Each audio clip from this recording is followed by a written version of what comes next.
શું પરિસ્થિતિ?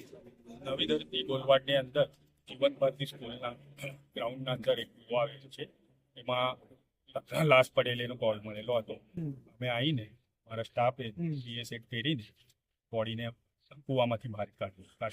કોણ આ વ્યક્તિ કોણ છે એવું કે એ અજાણ્યો વ્યક્તિ છે, અમને ખબર નથી કોણ છે. કેટલી ઉંમર હશે? 40-45 ની આસપાસ ઉંમર છે. મૃતદેહ મળ્યો શું પરિસ્થિતિમાં હતો મૃતદેહ?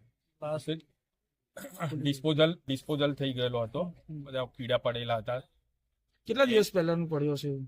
3-4 દિવસને પહેલાનું બોડી હશે. કોઈ ઈજાના નિશાન હતા બોડી? ના કોઈ. આપનો પરિચય?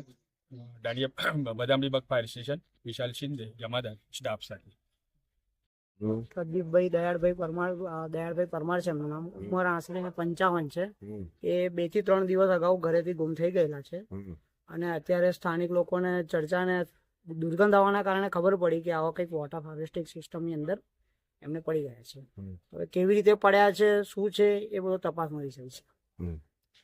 અને કેવી રીતે કાઢ્યા, કોને જાણ કરી? આ ફાયર બ્રિગેડ અને કારેલીબાગ પોલીસ સ્ટેશનનો સ્ટાફ પણ અહીં હાજર છે અને ફાયર બ્રિગેડની ભારી જહેમત બાદ અને સ્થાનિકના થોડા આગેવાનો સાથે ફાયર બ્રિગેડે અને બધા સાથે અત્યારે બોડી કાઢી છે. બોડીની ઓળખ અત્યારે એમના છોકરાઓએ, એમના ભાણિયાઓને એમને કરેલી છે, પરંતુ હજુ બહાર આવ્યા પછી એમના પોતા ભાઈ અને એમના ભાભી છે એ ઓળખ કરશે, ત્યારબાદ સ્પષ્ટ થશે કે આ ભાઈ કોણ છે.